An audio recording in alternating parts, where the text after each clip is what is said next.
All right, parents and students, next thing we're going to do is we're going to do partial products, okay? Now, with partial products, I want you all to understand that when we do partial products, it looks very similar to standard algorithm. So if you start teaching your students standard algorithm and then show them partial products, they need to make sure that they understand the difference between the two because it can get confusing, okay?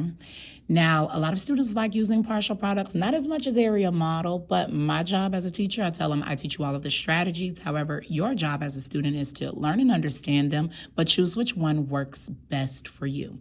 So I'm going to show you guys partial products. So what we're going to do is we have 342 and we're going to multiply it by 17. What we're going to do is we are going to set it up like we do standard algorithm. Standard algorithm is the way that we learned how to multiply. Now, I just wrote the wrong number, so we're going to cross it out. We're going to do 342 times 17. Perfect example of why we do not use pen in math, okay? So 342 times 17. Now, once again, we're going to look, it's very similar to area model. You can look back at that video for area model, but what we're going to do is we're going to take this 7, and that's not just a 7, it is 7 ones. So we're going to multiply 7 ones by 2 ones, okay? I know that 7 times 2 is 14.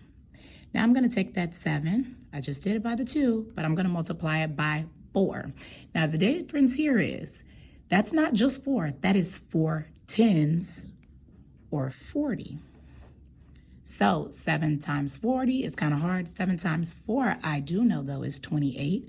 I have 1 0, so that is 280. Now make sure that we are making sure that we line each digit up with their place value. Next thing we're gonna do is 7 times, we have 3 hundredths or 300. Now I know 7 times 3 is 21. I have 2 zeros, so that means my answer is 2,100. Next thing I'm gonna do, so I just multiplied 7 by each one of these digits in their place value. Now I'm gonna do that 1. Now how we multiplied is we did 1 times 2. We're not doing that. 1 represents 1 10 or tens. 10 times 2 ones or 2 is 20.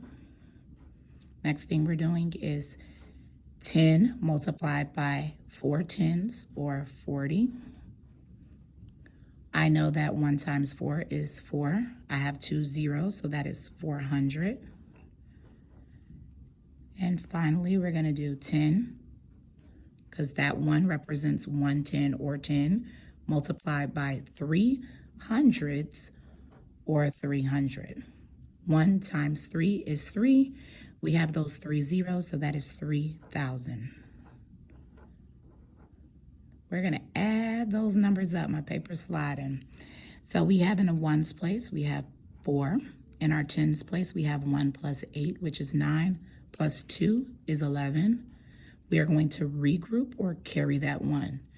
1 plus 2 is 3, plus 1 is 4, plus 4 is 8. Then we have 2 plus 3 is 5.